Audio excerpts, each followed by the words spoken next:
Hello बंधु बान्धवीসকল, আজি মই আপোনালোকৰ আগত লোকেল চিকেনৰ এটা ৰেচিপি শ্বেয়াৰ কৰিম বুলি ভাবিছোঁ। আপোনালোকে বনাবলৈ জানে, কিন্তু মই কিদৰে বনাওঁ সেয়ে মই আপোনালোকৰ আগত শ্বেয়াৰ কৰিম বুলি ভাবিছোঁ। আৰু ইয়াৰ বাবে যি যি সামগ্ৰীৰ প্ৰয়োজন হ'ব সেইবোৰ হৈছে, ইয়াত আছে 1 কিলো লোকেল চিকেন, আৰু এয়া হৈছে আলু, আৰু এয়া হৈছে পিঁয়াজ, আদা, নহৰু, জলকীয়া, জিৰা, ধনিয়া আৰু জালুকৰ পেষ্ট, এয়া বিলাহী কুচি, আৰু ইয়াত আছে 1 চামুচ গোটা জিৰা, 2টা গোটা পিঁয়াজ, 1 চামুচ কাশ্মীৰী লাল মিৰ্চ, 2 খিলা তেজপাত, 2টা শুকান জলকীয়া। আপোনালোকে চাই থাকক মই কিদৰে ৰেচিপিটো আপোনালোকক প্ৰস্তুত কৰি দেখুৱাম। এতিয়া মই প্ৰথমে মাংসখিনি অলপ সময় আধা ঘণ্টামান মেৰিনেট কৰি থ'ম। এই মছলা দিম, কাশ্মীৰী লাল মিৰ্চ, হালধি,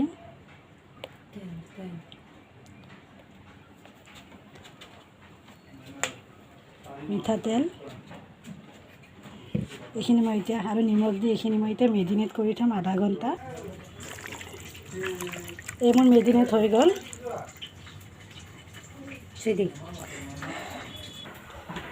প্ৰথমে মই আলুখিনি ভাজি লওঁ। এয়া মই কেৰাহীত তেল দিলোঁ।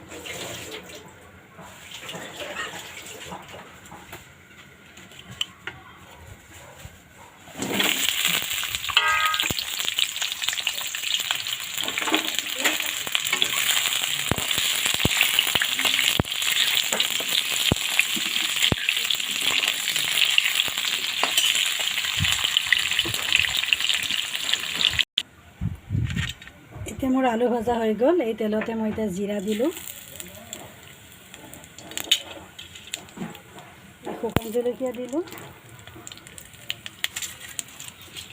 তেজপাত দিলোঁ। এইখিনি অলপ ভাজি ল'ম।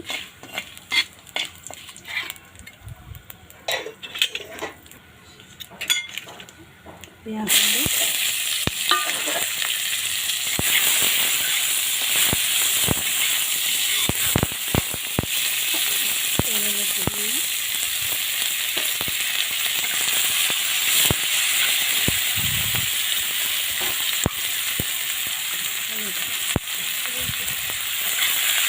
ভাজিম অলপ, পিঁয়াজখিনি অলপ ৰঙচুৱা কৰি ভাজিম।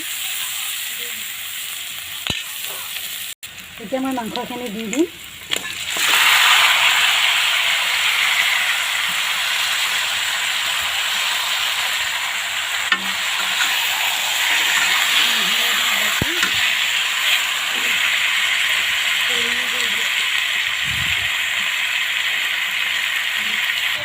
এতিয়া মই মাংসখিনি ভালকৈ অলপ লাৰি দিম, ভালকৈ ভাজিম। ভাজিলেহে মাংসৰ মানে আচল টেষ্টটো ওলাব।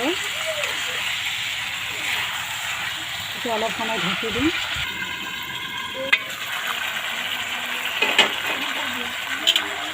বিলাহীখিনি দি দিম, ভালকৈ লাৰি দিম। কি কৰিম, অলপ অসুবিধা হয় এখনতে মোবাইল ধৰা। ভালকৈ লৰাই আৰু অলপ আৰু ঢাকি দিম।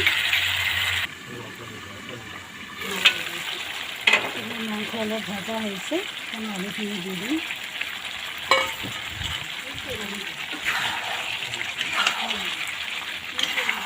আকৌ অলপ ভালদৰে লৰাই কৰি ঢাকি দিম। আলুৰ ওপৰত যাতে মাংসৰ ফ্লেভাৰটো আৰু মছলাৰ ফ্লেভাৰটো সোমাই যায়।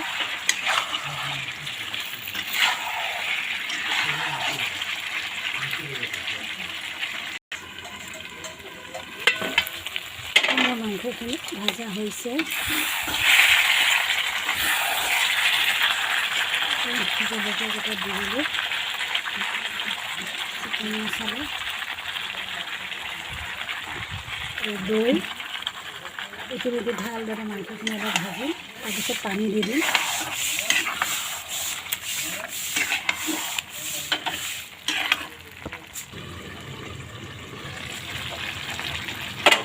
এতিয়া মই আৰু অলপ তেল দিম ইয়াত। তেল দি ভালকৈ লাগ। এই মোৰ মাংস সম্পূৰ্ণ ভাজা হৈ গৈছে। সেইকাৰণে এতিয়া পানী দিম।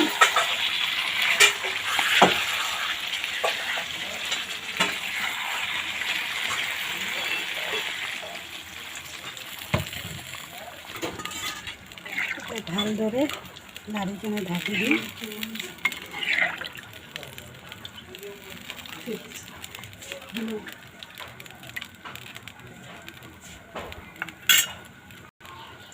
ঢাকি দিম, বইল হওক, আঞ্জাখন ভালদৰে উতলিব। আমাৰ মাংস বইল হৈ গৈছে। নমাৰ আগমুহূৰ্তত গৰম মছলা অলপ ছটিয়াই দিম।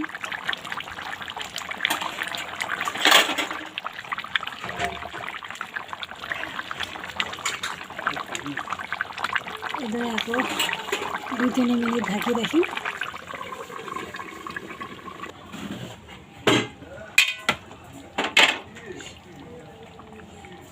এই আমাৰ মাংস ৰেডি হৈ গৈছে, দেখিছেনে কি সুন্দৰ। ঠিক আছে, আপোনালোকক মই এতিয়া প্লেটিং কৰি দেখুৱাই আছোঁ।